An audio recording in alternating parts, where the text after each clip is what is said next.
और राइट, तो अब हमने लॉ ऑफ बिजनेस कंपटीशन तक हम पढ़ चुके हैं।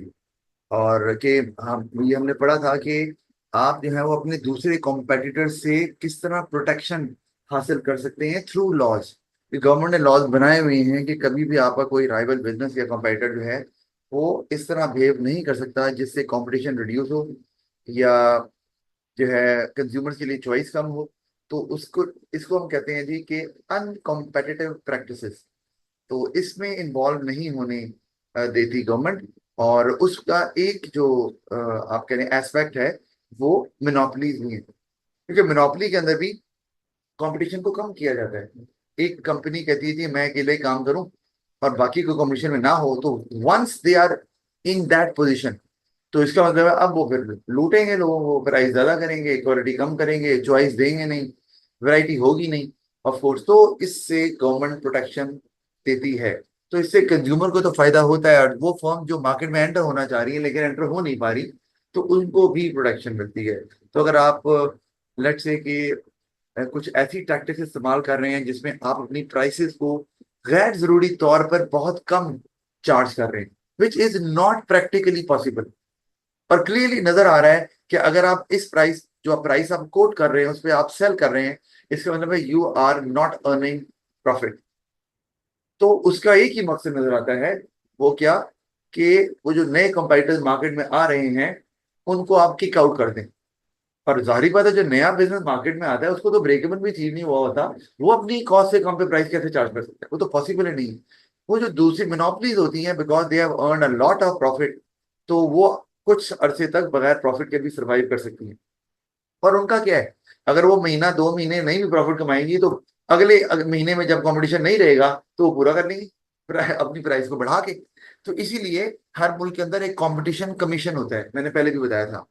और वो यही चेक करता है कि कोई भी बिजनेस जो है वो कोई इस तरह की एक्टिविटी तो नहीं कर रहा जिससे मोनोपली की तरफ आप जा रहे हैं, या मोनोपलीज के नतीजे में जो इफेक्ट्स होते हैं नेगेटिव वो लोगों पे पड़ रहे हों। तो इसलिए, और उसी में फिर मर्जर ऑफ फोर्स या टेक ओवर भी आ जाता है, ये गवर्नमेंट ने देखना होता है और अप्रूवल लेनी होती है आपको उस गवर्नमेंट के इदारे से जिसे कंपटीशन कमीशन बोलते हैं। अच्छा, तो अब मोनोपोली आपको पता ही है क्या होती है, जब मार्केट में एक ही सप्लायर है किसी एक प्रोडक्ट का और उसका कोई कंपटीटर नहीं है। अच्छा, और उसका रीजन गवर्नमेंट क्यों अपोज करती है मोनोपोलीज को, क्योंकि उसमें आपके पास एक तो, अच्छा सॉरी, मोनोपोलीज बनती क्यों है, एक तो है इंटीग्रेशन, ये बता दिया, टेक ओवर हो या मर्जर हो। और लेकिन ऑफ कोर्स ये कौन सी इंटीग्रेशन होगी, ये वाली इंटीग्रेशन होगी हॉरिजॉन्टल इंटीग्रेशन ऑफ कोर्स। क्योंकि अगर हॉरिजॉन्टल नहीं है तो मोनोपोली भाई, तो मोनोपोली थोड़ी ना बन रही है। मोनोपोली तो बनेगी जब आप अपने कॉम्पेटिटर्स के साथ मिल जाते हैं, या मर्ज करके, या फिर आप टेक ओवर करके, तो फिर चॉइस भी कम हो रही है, कंपटीशन भी कम हो रहा है, तो you are heading towards forming a monopoly. तो वो सीन है इंटीग्रेशन यहाँ पर। फिर हाई एंट्री बैरियर्स, ये समटाइम नेचुरल भी होता है क्योंकि ऐसा बिजनेस है जिसकी सेटअप कॉस्ट बहुत ज्यादा है। तो जैसे मैं अगर आपको एग्जांपल देता हूँ कि कोई न्यूक्लियर न्यूक्लियर पावर प्लांट है, अब न्यूक्लियर पावर प्लांट जो है वो तो अरबों रुपए लगते हैं उसमें, और अरबों रुपए अगर लगते हैं उसमें तो बनते बनते ही पता नहीं कितने साल लग जाते हैं। तो हर बिजनेस की बस की बात तो नहीं है कि इतने साल जो है वो आप वो पैसे खर्च करते हैं। या किसी बिजनेस में अगर सेटअप कॉस्ट बहुत ज्यादा है तो हर बिजनेस तो उतनी उतने पैसे नहीं लगा सकता, तो फिर वो आपकी मोनोपोली बन जाती है उस केसेस के अंदर भी। लेकिन इसमें शायद आप खुद तो मोनोपोली मोनोपोली नहीं बना रहे, लेकिन चूंकि और बिजनेसेस हैं नहीं। अच्छा, हम मोनोपोली बोल रहे हैं या फॉर्म ऑफ मोनोपोली भी कह सकते हैं, मतलब जब कंपटीशन रिड्यूस हो रहा होता है, तो मैंने जैसे कहा कि हम मोनोपोली की तरफ जा रहे हैं। और भी किस्में हैं कि जिसमें जब कंपटीशन रिड्यूस हो रहा है तो आप मोनोपोली की तरफ जा रहे हैं, लेकिन उसमें ना मोनोपोली से पहले ना एक डिओपली आती है। ये ए टू इकोनॉमिक्स में हम जरूर पढ़ेंगे। डिओपली मतलब दो बिजनेसेस। डिओपली से और थोड़ा पीछे जाएं तो आपके पास ना ओलिगोपली आ जाती है। वो क्या है कि उसमें 8 से 10 फर्म्स होती हैं। और ओलिगोपली से और पीछे जाएं तो मोनोपोलिस्टिक कंपटीशन और परफेक्ट कंपटीशन। परफेक्ट कंपटीशन तो खैर आपने ओलॉज में भी पढ़ा हुआ है। तो ये कंपटीशन है, तो अगर आप परफेक्ट कंपटीशन से मोनोपोली की तरफ जा रहे हैं और कंपटीशन कम होता जा रहा है, तो इसका मतलब है कि आप उसे ना प्योर मोनोपोली कहें। मैं अगर जैसे कहता हूं कि पाकिस्तान में अगर मैं बात करता हूं सॉफ्ट ड्रिंक इंडस्ट्री की, तो आपके जहन में कौन से नाम आते हैं? दो ही नाम आते हैं, और एक है पेप्सी और दूसरा है कोक, तीसरा कोई नाम नहीं आता। मतलब मैं कह रहा हूँ, वैसे तो है गोरमे गोला या गोला नेक्स वगैरह, लेकिन आप मार्केट शेयर देखें, सेल्स देखें, तो पेप्सी और कोक के अलावा आप, ये दो बड़ी फर्म्स है, बड़ी नहीं बल्कि बहुत बड़ी फर्म्स है, ठीक है। तो अब अगर कहूं मैं कि पाकिस्तान में जो है वो डिओपली है, तो ये गलत नहीं होगा सॉफ्ट ड्रिंक मार्केट में, कि दो ही फर्म हैं, और वो ये बड़ी तेज है फर्म दोनों, इन्होंने एक किस्म की मोनोपोली ही बनाई होती है वैसे तो, मतलब इन दोनों की प्राइसेस कभी चेंज नहीं होती, एक जैसी रखते हैं। उन्हें पता है यार हम ही दो बड़े हैं, हमें आपस में लड़ने की क्या जरूरत है, चुप करके अपने एडवर्टाइजमेंट के थ्रू कंपटीशन करते हैं हम, या जो भी सेल्स प्रमोशन के टैक्टिक्स हैं वो इस्तेमाल करेंगे, प्राइस पे कम्पीट नहीं करेंगे, कोई हमारा ही नुकसान होगा। तो बाकी फर्म जो है ना, बावजूद उसके कि उनकी प्राइस शायद कम है, कोला नेक्स की मुझे नहीं पता, शायद कम नहीं हो, गोरमे की तो डेफिनेटली कम है, लेकिन फिर भी लोग उतने उसको नहीं लेते। वो अगर अभी कोई चल रहा है, अगर कोई गाजा की वजह से कोई बाइकआउट वगैरह, तो शायद को थोड़ी बहुत ही सेहत में फर्क पड़ा हो, अदरवाइज जो है ना वो ये मौजूद है। तो अब लेकिन ये काम तो कर रहे हैं यहाँ पर, लेकिन ये सॉफ्ट ड्रिंक है और ये कार्बोनेटेड ड्रिंक मानी जाती है, तो ये ऐसी चीज तो नहीं है कि लोगों को बाय करनी ही करनी है।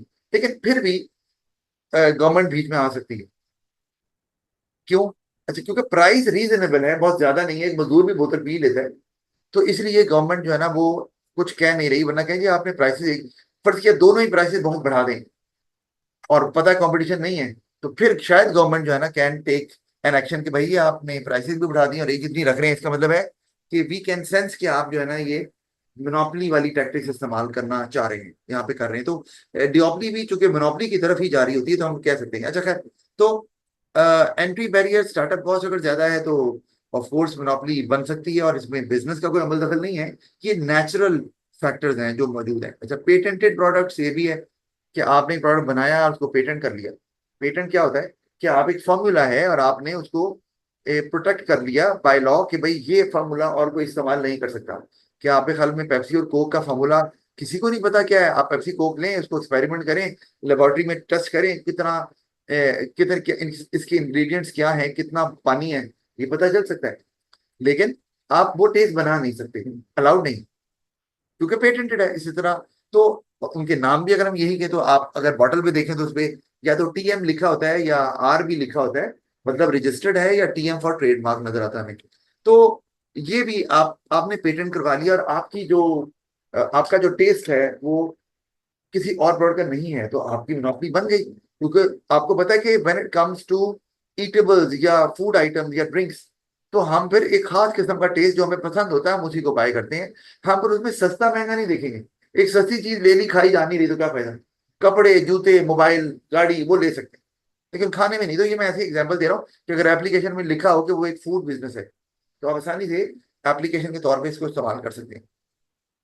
तो एक पेटेंट अगर हो गया है तो तब भी ये मोनोपोली बन सकती है, क्योंकि और कोई उस तरह का टेस्ट या वो नाम इस्तेमाल नहीं कर सकता। लीगल प्रोडक्शन पे नॉर्मली ये पब्लिक कॉर्पोरेशन को होती है, जैसे कि पाकिस्तान रेलवे को अगर आप ले लो, तो पाकिस्तान रेलवे के अलावा कोई और बिजनेस है जो कि रेलवे का, कोई प्राइवेट सेक्टर में आपको रेलवे की सर्विसेज दे रहा हो? कोई नहीं है। तो ये नॉर्मली कि भाई ये बिजनेस है और इसके साथ कोई और बिजनेस नहीं खुलेगा। अब गवर्नमेंट, नॉर्मली गवर्नमेंट ये नहीं चाहती, गवर्नमेंट तो कंपटीशन चाहती है, लेकिन अगर गवर्नमेंट जो है वो सॉरी, वो जो ऑर्गेनाइजेशन है वो गवर्नमेंट की है, तो गवर्नमेंट ये लीगल प्रोटेक्शन लगा सकती है। पता क्यों लगाती है? वजह क्या है?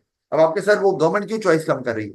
रीजन ये है कि अगर गवर्नमेंट अलाउ कर दे प्राइवेट सेक्टर को भी, तो प्राइवेट सेक्टर आएंगे, वो ज्यादा एफिशिएंट हो जाएंगे, और फिर गवर्नमेंट के पास कौन जाएगा? फिर लोग उनके पास जाएंगे, तो ऐसा ऐसा गवर्नमेंट का जो इदारा है वो नुकसान में चला जाएगा, और जब नुकसान में जाएगा तो उसके बाद वो बंद हो जाएगा।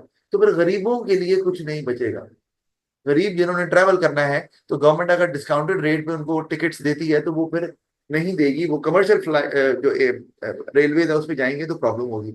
आप पीआई को ले लो ना, तो पीआईए का, क्योंकि अब बाकी पीआई में कम लोग जाते थे, बल्कि वो और खैर और भी इशूज हैं, करप्शन भी है, तो और सर्विस भी बहुत पुअर थी, जो भी जाता है वहां पर खाना भी अच्छा नहीं होता।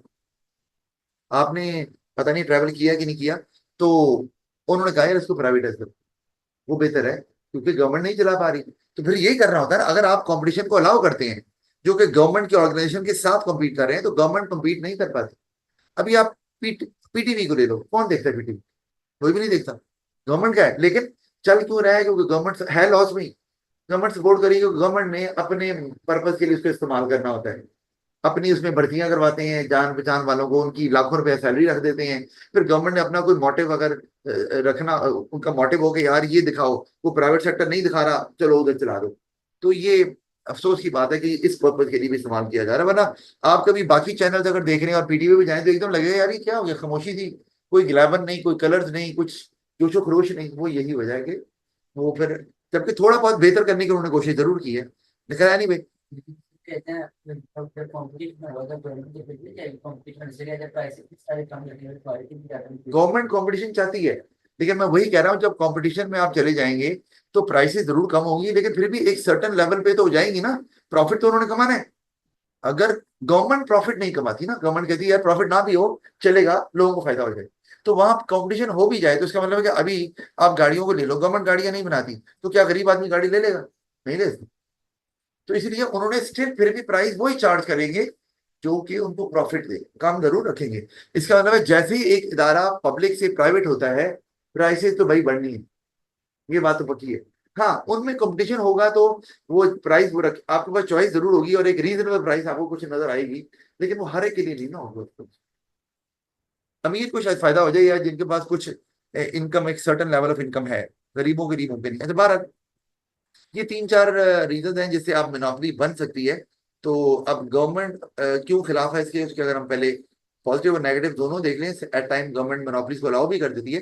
अच्छा, अगर गवर्नमेंट अलाउ करती है मोनोपोलीज को, तो गवर्नमेंट कुछ उनको फ्रेमवर्क दे देती है, एक लीगल बाउंड्री खींच देती है कि आपको इसके अंदर रह के काम करना है। तो ऐसी मोनोपोलीज को हम बोलते हैं रेगुलेटेड मोनोपोलीज, यानी कि जो एक सर्टन रूल्स एंड रेगुलेशन के तहत काम कर रही होती है।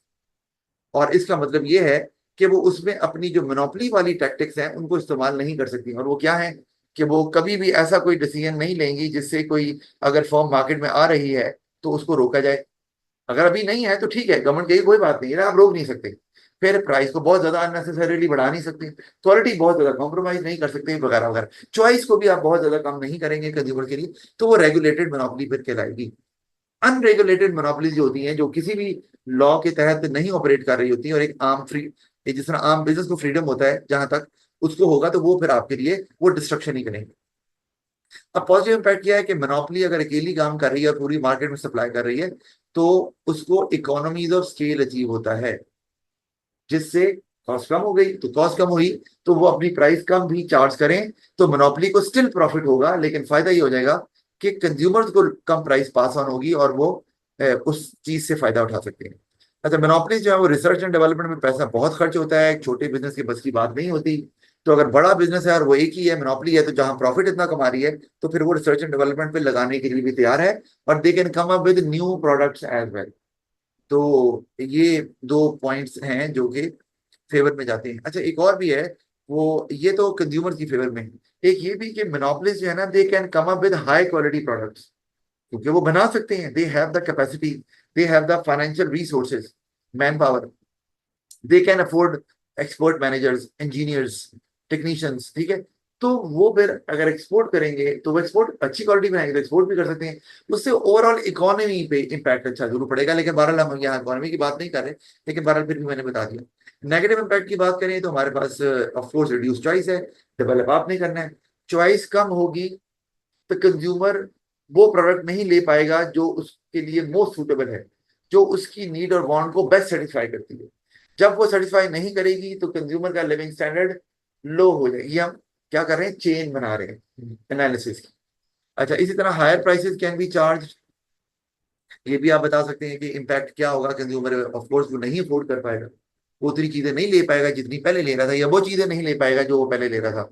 अपनी कुछ नीड्स और वांट्स को उसको कॉम्प्रोमाइज करना पड़ जाएगा, और फिर ऑफ कोर्स उसका लिविंग स्टैंडर्ड कम हो जाएगा। May not develop new products due to lack of competition, और समटाइम ये होता है कि वो प्रोडक्ट नए बनाते ही नहीं है। भाई हमारा कौन सा कंपटीशन है, हम क्यों बनाएं? तो ये मैंने बहुत दफा एग्जांपल आपको इसकी दी भी है कि जब कंपटीशन नहीं था तो आप कार मार्केट में ही ले लो, तो गाड़ियां आपकी कोई खास इंप्रूवमेंट नहीं आती थी। अब हमें हर कुछ अरसे बाद नई नजर आती है इंप्रूवमेंट। आप सेल फोन में भी ले लो तो आपको हर थोड़ी देर बाद जो है वो सेल फोन के अंदर भी इम्प्रूवमेंट जो हमारे यहाँ ऑपरेट कर रहे हैं, चाहे आईफोन बाहर से आता है ठीक है, लेकिन सैमसंग है, एक रेडमी है, वो भी काफी इन हुआ हुआ है मोबाइल, और क्योंकि वो फीचर काफी ज्यादा ऑफर करता है, मैंने खुद इस्तेमाल क्योंकि किया हुआ है तो मुझे आइडिया है। तो वो फिर कंपटीशन होगा तो फिर लोगों को अच्छे ऑप्शन मिल सकते हैं, मोनोपोली वो नहीं करती। क्योंकि वो कहती है हम क्यों खर्च करें, हम फिर प्रॉफिट ही कमाते हैं, जितना हो रहा है प्रॉफिट को क्यों लगाएं। अच्छा, फिर अनकंपैरेटिव प्रैक्टिसेस जो मैंने पहले बात की थी, इसका मतलब है कोई भी ऐसा एक्शन जिससे जो कंपटीशन मार्केट में है उसको कम किया जाए।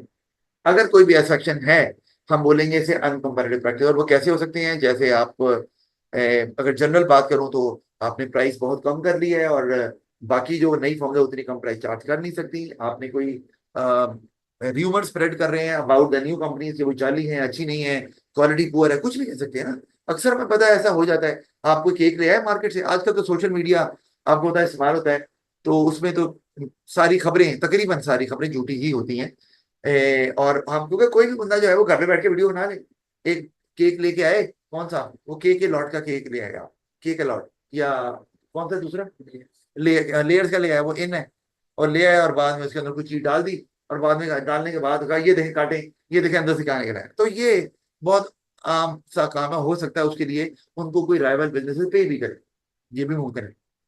तो ये एक जो है ना वो, क्योंकि इसको आप प्रूव नहीं कर सकते, वीडियो उसने बनाई, कब उसने क्या चीज डाली, केक जब लिया उस वक्त की वीडियो है, कब की है, तो इसलिए ये एक फेक जो है ना वो आप कह लें कि इंफॉर्मेशन है, जो कंज्यूमर्स को फिर सोचने पे मजबूर तो करती है। लेकिन मैं अगर देखूं ऐसी वीडियो तो मैं इग्नोर ही करता हूँ, मुझे पता है यार ये तो जरूरत ही नहीं है, जब तक कि आपको नजर ना आए कि वाकई ऐसा है। अच्छा, या तो ना दुकान पे गया हो, वहीं पे दुकान पे खड़ा हो जाए, वहीं कहे जी केक काटें, समझ आती है बात, घर लेके जाके तो कुछ भी हो सकता है। अच्छा, ये तो समझ आ गया। तो ये अनकम्पैरेटिव प्रैक्टिसेस हैं कि आप दूसरे बिजनेसेस को आउट करना चाह रहे हैं मार्केट से। तो पहला हमारे पास आ गया, refusal to supply to a retailer. अब इस केस में if he or she buys from competing brands, अब आपने याद रखना है इस केस में जो मोनोपोलिस्ट है ना वो एक मैन्युफैक्चरर है, आपने ये बात ध्यान में रखी, मोनोपोलिस्ट एक मैन्युफैक्चरर है, ठीक है। अच्छा, मैन्युफैक्चरर जो है ना, लेट्स से कि आपको आजकल तो वैसे जो जो कई कंपनीज हैं वो अपनी फैक्ट्री आउटलेट के थ्रू भी बेचती हैं, उनकी अपनी अपने ब्रांड्स की शॉप्स होती हैं उसके थ्रू बेचते हैं। लेकिन एनीवे मैन्युफैक्चरर जो है वो अगर रिटेलर को सप्लाई करता है और उसकी मोनोपोली है, मैन्युफैक्चरर की मोनोपोली है, और वो देख रहा है कि एक नया मैन्युफैक्चरर आ रहा है मेरे कंपटीशन में एक नया मैन्युफैक्चरर आ रहा है, तो अब वो रिटेलर को कहता है कि भाईजान आपने इसकी चीज नहीं रखनी दुकान पे, क्योंकि अगर आप रखेंगे तो मैं आपको चीज देने से मना कर दूंगा। अच्छा, अब उसका नुकसान क्या है, रिटेलर के लिए एक बड़ी सीरियस थ्रेट है, इसलिए कि रिटेलर कहता है यार मेरी तो सारी चीजें इसी ब्रांड की बिकती हैं अभी तक, अब वो नया ब्रांड आ रहा है, पता नहीं लोग लेते हैं नहीं लेते हैं, पसंद आता है नहीं आता, तो फिर अगर इन्होंने ना चीज अपनी रखवाई तो फिर बहुत रिस्की है। वो क्या करता है, वो जो नया मैन्युफैक्चरर आता है कहता है जी हमारी चीजें आप अपने शेल्फ पे रखें, डिस्प्ले में लगाएं, और लोग लेंगे तो आप पे कर दीजिएगा, वो डिस्प्ले में लगाता ही नहीं इस डर से। तो ये एक रॉन्ग टैक्टिक है कि एक दुकान पे ये, इसको इंस्पेक्ट भी किया जाता है कि एक दुकान जो किसी ब्रांड की नहीं है उस पर सिर्फ एक ही ब्रांड क्यों पड़ा हुआ है। तो ये इसका मतलब है कि ये कुछ टैक्टिक्स आप इस्तेमाल करना चाह रहे हैं कि दूसरा प्रोडक्ट जब मार्केट में आएगा ही नहीं तो लोग लेंगे कैसे, ऑफकोर्स नहीं ले सकते। अच्छा, तो एक ये वजह, तो मोनोपोली बनी रहेगी। फिर है फुल लाइन फोर्सिंग, ये भी एएस में पड़ा हुआ है। फुल लाइन जो है ना ये एक्चुअली प्रोडक्ट लाइन से है, ठीक है। अगर एक बिजनेस है जिसकी एक से ज्यादा प्रोडक्ट लाइन है, ठीक है, अब वो बहुत सी आपकी कंपनी है जिनकी एक से ज्यादा प्रोडक्ट लाइन है, ठीक है, वो बिस्किट्स में स्नैक्स में भी डील कर रहे हैं, ड्रिंक्स में भी डील कर रहे हैं, वो क्या कहते हैं आपकी फूड आइटम है उनमें भी डील कर रहे हैं। तो आप क्या कहते हैं कि भाई आप हमारी प्रोडक्ट लेनी है लेकिन सारी हमारी लेनी है, मतलब ये कि जो जो फेमस है वो भी हमारी, और जो फेमस नहीं है वो भी हमारी लेनी है, आपने कंपीटिंग ब्रांड कोई और रखना ही नहीं। अब इसे है कि आपने फोर्स कर रहे हैं कि हमारी कंप्लीट प्रोडक्ट लाइन को आप खरीदें, वरना हम आपसे, आपको वो जो हमारी पॉपुलर ब्रांड है हमारा, हम वो भी नहीं आपको देंगे। तो मजबूरन उसको जो नॉन पॉपुलर ब्रांड्स हैं वो भी रखने पड़ती हैं, और लोगों को जब चॉइस नहीं मिलती तो फिर उसी को बाय करके वो चले जाते हैं, ऑफ कोर्स उनके पास क्योंकि ऑप्शन नहीं होता। तो ये एक, जिस तरह पेप्सी को ही ले लो ना, तो पेप्सी जो है वो अगर चलती है बहुत ज्यादा मार्केट में, तो वो कहते हैं कि आप जो है ना वो हमारे कुरकुरे भी रख लें। अब कुरकुरे जो है वो पेप्सी का है अगर, ठीक है, या चीटोस भी हमारे ही रख लें आप, डबल ही होता है शायद। अच्छा, तो अब वो शायद उसमें नहीं बिकते, फर्ज किया, एग्जाम्पल दे रहा हूँ ना मैं। तो वो कहते हैं नहीं भाई, अगर आप ये नहीं रखेंगे ना और आप कंपीटिंग ब्रांड रखेंगे, तो फिर हम जो है ना, वो एक ओए होए भी तो आया था ना मार्केट में, चिप्स है, पता नहीं अभी चल रहा है कि नहीं। ऐड नहीं आ रहा हमारा, मैंने देखा नहीं बड़ा हुआ से, लेकिन ट्राई तो उन्होंने काफी की थी।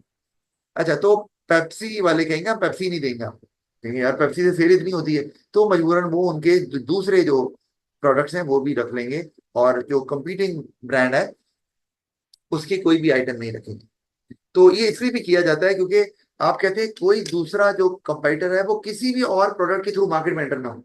यानी कि अगर हम ड्रिंक बनाते हैं तो वो स्नैक्स के थ्रू भी मार्केट में ना एंटर हो, चिप्स के थ्रू भी ना एंटर हो, क्योंकि वो एंटर हो गए तो कल को ड्रिंक भी बना लेंगे। तो एक ब्रांड, आपको पता है ना, जब एक ब्रांड मशहूर हो जाता है तो वो, हम कहते हैं इसे ब्रांड एक्सटेंशन, एक वर्ड इस्तेमाल करते हैं ना, हमने पढ़ा भी हुआ है एज के अंदर, ब्रांड एक्सटेंशन।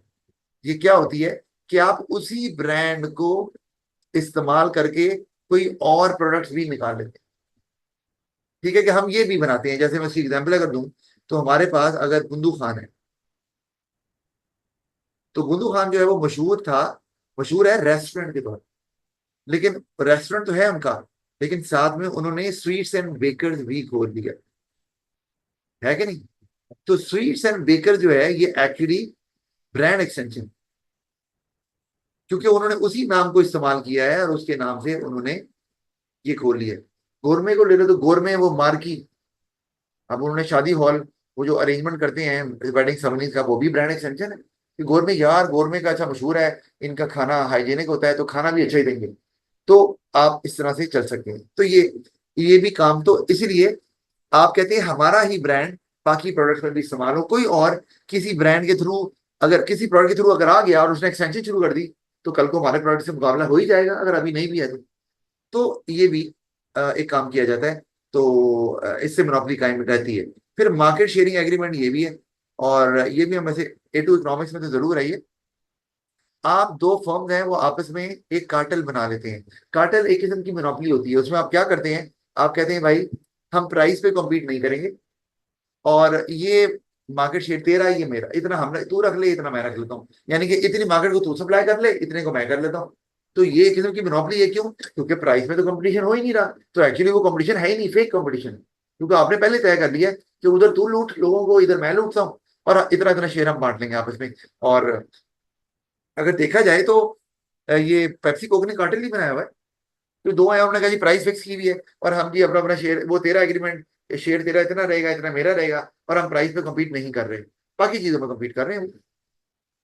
तो इस केस में भी ये होता है कि आपकी एक किस्म की मोनोपोली, यानी कि है तो कंपटीशन कहने को, सो कॉल्ड, लेकिन वो कंपटीशन वाले उसकी कैरेक्टरिस्टिक्स कोई भी नहीं है।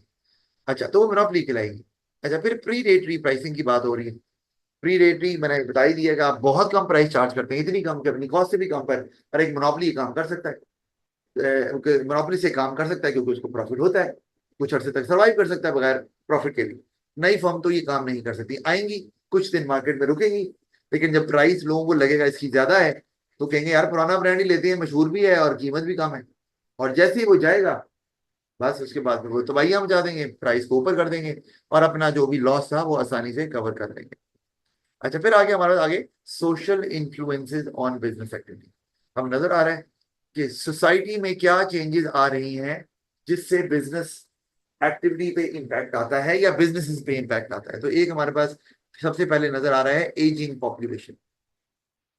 बूढ़े लोग अगर ज्यादा हो रहे हैं मार्केट में, ये ना केस स्टडी में भी पूछ रहे थे, तो अब बिजनेस एक्टिविटी में ये है कि अगर बूढ़े लोग ज्यादा हो रहे हैं तो आपके लिए फुल टाइम वर्कर रखना मुश्किल काम है, क्योंकि एक बूढ़ा बंदा 8 घंटे नहीं काम कर सकता। तो आप 4 4 घंटे के लिए दो बूढ़े रख लो। बूढ़े मतलब कि जिनकी एज 55 60 या इससे ज्यादा हो गई है।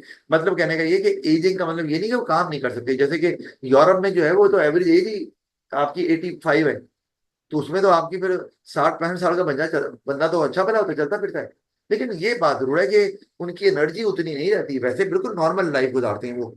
लेकिन अंदर कर सकते हैं कौन, बिजनेसेस वगैरह किनको, पॉपुलेशन को डेवलप करके यंग पॉपुलेशन को कर सकते वही कह रहा हूँ कि एक सवाल ये भी है कि जी वो यंग यंग पॉपुलेशन में से रख रहे हैं भाई। जब हम पढ़े एजिंग पॉपुलेशन है, ज्यादा लोग पॉपुलेशन में हैं ही बूढ़े, तो यानी कि पॉपुलेशन की एवरेज एज बढ़ रही है, तो आपको ज्यादातर जो है ना वो ज्यादा उम्र के लोग ही मिलने हैं। तो फिर आपको अपनी टैक्टिक थोड़ी चेंज करनी पड़ेगी, क्योंकि अगर आप नहीं करेंगे तो प्रोडक्टिविटी गिर जाएगी। वो बूढ़ा बंदा 4 घंटे अच्छा काम कर रहा है, अगले 4 घंटे में वो बिल्कुल काम नहीं हो रहा उससे, मिस्टेक्स भी कर रहा है, एनर्जी भी डाउन है, और आपकी मजबूरी है। तो फिर बेहतर है आप पार्ट टाइम वर्कर रख लें, ताकि वो दोनों 4 4 घंटे फुल एनर्जी के साथ काम करें और आपकी प्रोडक्टिविटी कॉम्प्रोमाइज ना हो, कॉस्ट ना बढ़े, और क्वालिटी भी अप टू द मार्क रहे। अच्छा, फिर दूसरा ये भी कि अगर आप फूड आइटम्स में डील कर रहे हैं, मैं एग्जांपल देता हूँ, जब एजिंग पॉपुलेशन होती है ना, तो आपका सबसे बड़ा जो फोकस होता है वो पता क्या होता है, क्या होता है, वो होता है, यहाँ लिख रहा हूँ, कंफर्ट। सबसे बड़ा फोकस ये होता है, फैशन शौकियां ये नहीं होती।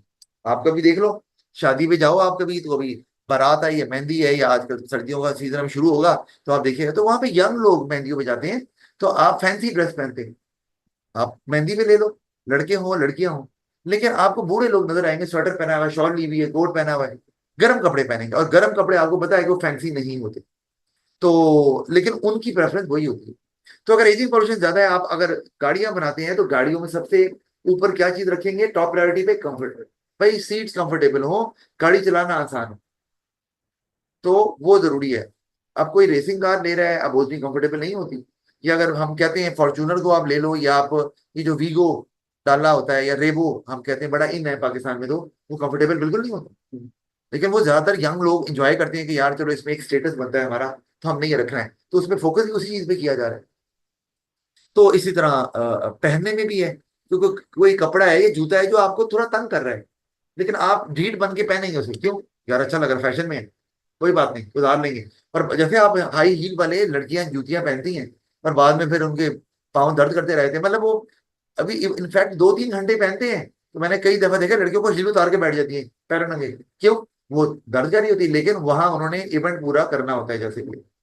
तो वो इसलिए कि उनका उनकी प्रेफरेंस यही होती है। लेकिन बूढ़ा बंदा होगा तो वो कहेगा भाई जूता वो दिखाओ जो तंग ना करे, तंग करेगा हमें। इस तरह कपड़ों में भी ऐसी है, वो कपड़ा आपको जरा चुभता है, या थोड़ा वो उसमें से आप कह लो कि वो एयर नहीं क्रॉस करती, तो आपको सफोकेशन हो रही है, और बूढ़े लोगों को तो वैसे ही प्रॉब्लम रहती है।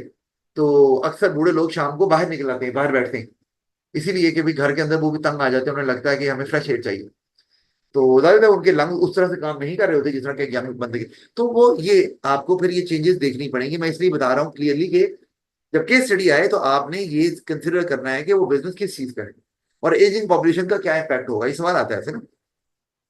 अच्छा, फिर आ गया जी चेंजिंग रोल ऑफ वुमेन आ गया। अब वुमेन जो है ना उनको भी इंपावर किया जा रहा है, वो करियर ओरिएंटेड हो रही हैं, ऐसा ऐसा जॉब्स कर रही हैं। पाकिस्तान में ले लो, अब वो मोटरसाइकिल भी चलाती हैं, स्कूटी भी चलाती हैं, आ रही हैं जा रही हैं। तो एक लिहाज से मुझे एक अच्छा भी लगता है कि भाई वो इंडिपेंडेंट है, खुद जा रही है। ये नहीं है कि कोई अब उनको मजबूर है कि छोड़े जाके स्कूल, और फिर वो आएंगी या जाएंगी करेंगी जो भी है। एनीवे, तो अब वो चेंज हो रहा है, और अगर आप उसमें वो इंडिपेंडेंट हो रही हैं, तो आपको फिर उस हिसाब से उनको, अब ये स्कूटीज पाकिस्तान में क्यों आई हैं, वो एक्चुअली इसलिए आई है ना कि फीमेल वो चला सके।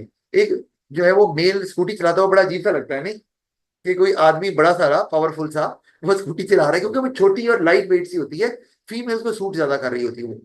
तो वो बनाई इसलिए गई है कि अब वेमेन जो है ना वो भी जॉब्स करती हैं, और उन्हें भी नजर आता है कि they can contribute in the society as well, अपनी फैमिली को सपोर्ट कर सकती हैं। तो फिर बिजनेसेस के पास भी अपॉर्चुनिटीज हैं कि वो इस तरह की चीजें जो है ना वो मार्केट में लेकर आए, तो ये पॉसिबल है। अच्छा, इसी तरह माइक्रोवेव क्यों आया हमारे पास, वो इसलिए आया कि फीमेल जो काम करती है उनके पास टाइम नहीं है इतना, तो वो जल्दी से माइक्रोवेव में रखा, चीजें गर्म हुई बना ली और छुट्टी, और उन्होंने भी जॉब पे जाना है, बच्चों को भी उन्होंने सर्व करना है, उसके बाद निकलना है। तो चूंकि ये आपकी टाइम को सेव करती हैं, तो जितनी भी आपकी हमें नजर आती हैं इस तरह की होम अप्लायंसेज, वो एक्चुअली यही कर रही हैं, टाइम सेव ही कर रही हैं आपका। इस तरह टोस्टर्स हैं, वो भी ये काम कर रहे हैं, जल्दी हो जाए काम आपका।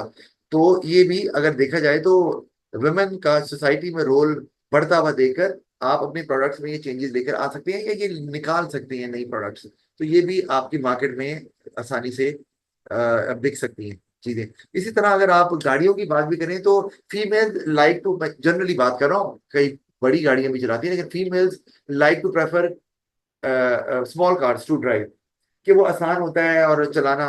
वैसे भी हमारे यहाँ फीमेल जो है ना, उनको ये तो सिखा दिया जाता है कि गाड़ी आगे कैसे जाती है पीछे कैसे जाती है उन्हें नहीं पता, और वो पीछे फिर अगर करनी पड़ जाए तो फिर आप या तो दूर दूर हो जाएं या फिर वो गाड़ी लगेगी। और ये मैंने क्लियरली देखा भी हुआ है, जब मैंने भी ड्राइविंग लाइसेंस लिया था ना, तो मैंने अपने सामने देखा कि कितनी जो है ना वो आंटियां उनकी बच्चियां मेरे सामने लाइन में फेल हो रही हैं। क्यों? सिर्फ फेल हो रही है जब गाड़ी रिवर्स कर रही नहीं हो रही रिवर्स, क्योंकि उन्हें पता है गाड़ी सिर्फ आगे ही जाती है शायद।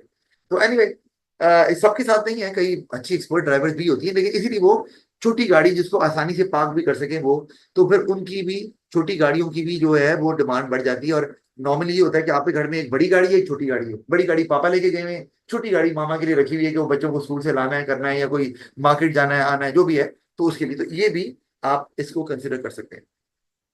अच्छा, और फिर आपको ये भी देखना है कि फीमेल भी रफ एंड टफ नहीं होती, तो उनको भी कंफर्ट चाहिए होता है। तो उनकी स्कूटी है गाड़ी है वो भी जरा इजी टू ड्राइव हो, कंफर्टेबल हो, ताकि उनको प्रॉब्लम ना हो। जारी बात है उनको उतनी पावर तो नहीं होती जितनी मेल मेंबर्स में होती है। जैसे एक स्कूटर आता था पहले, स्कूटर बहुत हैवी होता है, उसकी तो किक ही नहीं लगती, तो वो फीमेल तो चला ही नहीं सकती, मुमकिन ही नहीं है। तो इसी तरह मोटरसाइकिल में भी है कि अगर वो गिर जाए तो उसको उठाना, तो अगर रोड पे आपने गिरा दिया तो वो आसान नहीं है। स्कूटी जो है ना वो they are in fact quite light, तो उनके लिए इतना प्रॉब्लम नहीं होता। तो चेंजेस आप ये लेके आ सकते हैं। तो फिर हमारे पास आ गया इंक्रीज प्रोविजन ऑफ एजुकेशन। तो आपके लिए, आपके पास अगर एजुकेशन ज्यादा प्रोवाइड की जा रही है, गवर्नमेंट भी कोशिश कर रही है, प्राइवेट सेक्टर भी कोशिश कर रहा है, तो आपके पास स्किल्ड लेबर अवेलेबल है, you can make use of that, तो उनको हायर करें। और आपको पता है कि अब आपको स्किल्ड लेबर सस्ती मिल जाएगी। क्यों? क्योंकि सप्लाई बढ़ रही है स्किल्ड लेबर की, सप्लाई बढ़ेगी तो आप कम सैलरी पे उनको उठा सकते हैं, तो आप उनको यूज कर सकते हैं प्रोडक्टिविटी बढ़ाने के लिए। अच्छा, फिर और एक और चीज भी है इसमें कि अगर प्रोविजन बढ़ रही है एजुकेशन की, समझो now more people are becoming literate, तो अब वो आपके झांसे में नहीं आने वाले। Unless and until you give them the logic why to buy your product, तो वो बाय करेंगे, अदरवाइज नहीं करेंगे। They will keep on asking question कि जी ये क्यों बाय करें भाई, हम आपके प्रोडक्ट में ऐसा क्या है जो दूसरे में नहीं है। तो ऑफ कोर्स एजुकेशन आपको थोड़ा सा शऊर तो देती है कि आप कोई भी चीज बाय करने से पहले, कोई भी एक्शन लेने से पहले देखें कि ये आपके लिए बेनिफिशियल है, सूटेबल है कि नहीं। फिर आगे हमारे पास अर्ली रिटायरमेंट। तो ये भी होता है कि अगर अर्ली रिटायरमेंट लोग ले रहे हैं, तो फिर वो क्यों लेते हैं अर्ली रिटायरमेंट? भाई वो कहते हैं सारी जिंदगी काम किया भाई, बस बहुत हो गया, अब 2-3 साल और थे, लेकिन हमने कहा बस करें। तो क्यों करना है भाई? चिल करना है उन्होंने, सीधी बात है। अब बाकी जो लाइफ रहेगी वो कहते हैं हम आराम से हम इंजॉय करके गुजारें। तो इसका मतलब ये है कि उसमें फिर आपकी डिमांड जो है लेयर की, कंफर्ट की, क्योंकि उन्होंने सारी जिंदगी पैसा कमाया है, and they have lot of money in their savings या इन देयर बैंक अकाउंट, तो फिर वो इस पे खर्च कर सकते हैं आसानी से। यंग लोगों के लिए मुश्किल होता है, क्योंकि पहले तो उन्होंने अपना करियर बिल्ड करना है। फिर राइजिंग डाइवोर्स रेट अगर चल रहा है, तो सिंगल पेरेंट्स अगर हैं, सिंगल मदर्स हैं, तो वो फिर उनके लिए आपको जैसे डे केयर सेंटर्स हैं, आप उनको उस्टैब्लिश कर सकते हैं कि मदर जो है वो अपने बच्चों को वहां छोड़ जाएं और बाद में फिर वहां से ले लें। छोटे बच्चों की बात कर रहा हूँ, इन्फेंट्स, वरना तो स्कूल भेज ही सकते हैं। तो वो आप कर सकते हैं। फिर इस तरह ही आप अगर डाइवोर्स रेट ज्यादा है तो फिर आपको वुमेन को भी पार्ट टाइम ही हायर करना पड़ेगा, क्योंकि उनको वो शाम तक काम नहीं कर सकती, क्योंकि they have to pick their baby from the day care centre और फिर घर लेके जाना है उन्हें, जो भी करना है आपने। तो ये भी आपको देखना है। फिर डाइवोर्स रेट अगर ज्यादा है तो फिर सिंगल है, तो उनको आप ऐसी कौन सी चीजें दे सकते हैं जिससे वो कंफर्टेबली उनको इस्तेमाल कर सकें। मतलब बीइंग अ सिंगल पेरेंट कि अब बच्चे को अगर आपने ऐसी कोई चीजें जो अगर मदर वहां पर नहीं भी है, किचन में काम कर रही है, तो स्टिल जो है वो आसानी हो जाए आपके लिए। जैसे मैं एग्जांपल देता हूँ कि आप ने बाहर के मुल्कों में तो ऐसे है कि आपको ब्रेड बकायदा, जो फ्लैट ब्रेड हम खाते भी हैं रोटी, वो बनाते नहीं है, वो बनी बनाई आती है, आपको सिर्फ गर्म ही करनी होती है। अगर आप यूरोप में ले लें तो वहां ऐसे ही आता है। तो आपने बनी बनाई, यहाँ भी शायद मेरे ख्याल में आता होगा, मैंने वैसे मार्केट में ली नहीं कभी। तो वो भी इसलिए कि भाई अगर माँ किचन में अगर मौजूद है तो वो बच्चे को भी देखना है, वो कोई नहीं है वहां पर। इसी तरह आप ये भी देखते हैं कि हाफ कुक्ड फूड भी आता है, कि आपने सिर्फ उसको थोड़ा सा गर्म किया और वो अपनी ओरिजिनल शेप में आ गया और आप उसको इस्तेमाल कर रहे हैं। ये भी इसीलिए टाइम सेविंग जो है ना वो आपने प्रोडक्ट्स निकाले हुए हैं, और वो उसमें ये आप इस्तेमाल कर सकते हैं। वो आप चेंजिंग रोल ऑफ वुमन में भी इस्तेमाल कर सकते हैं, राइजिंग डाइवर्स रेट में भी इस्तेमाल कर सकते हैं। जॉब इनसिक्योरिटी, तो यहाँ पर भी अगर इनसिक्योरिटी है या जॉब जा रही है, अनएम्प्लॉयमेंट ज्यादा है, तो लोग जो है वो अपने खर्चे कम कर देंगे, क्योंकि वो अब फ्यूचर में जो भी मुश्किलात आने वाली हैं उसके लिए पैसे सेव कर रहे हैं। तो फिर आपको क्या करना पड़ेगा कि आपको भी इस ट्रेंड को फॉलो करना पड़ेगा। ट्रेंड को कैसे फॉलो करेंगे कि आप क्वालिटी बेशक कॉम्प्रोमाइज कर दें, लेकिन प्राइस को थोड़ा नीचे ही रखें, ताकि लोग आसानी से इसको बाय कर सके, क्योंकि ट्रेंड ये चले। अदरवाइज आपकी प्रोडक्ट खरीदी नहीं जाएगी। तो ये तो हो गया जी। तो ये हमने देख लिया बिजनेस पे इम्पैक्ट भी क्या हो सकता है, और इसको लेकर आगे हमारे पास आता है environmental constraints on business strategy. ये हम इसको बाद में देखेंगे कि एनवायरमेंट का क्या इम्पैक्ट हो सकता है बिजनेस के ऊपर। तो इसको हम फिर कल देख लेंगे। कोई क्वेश्चन है तो मुझे बता दो आप।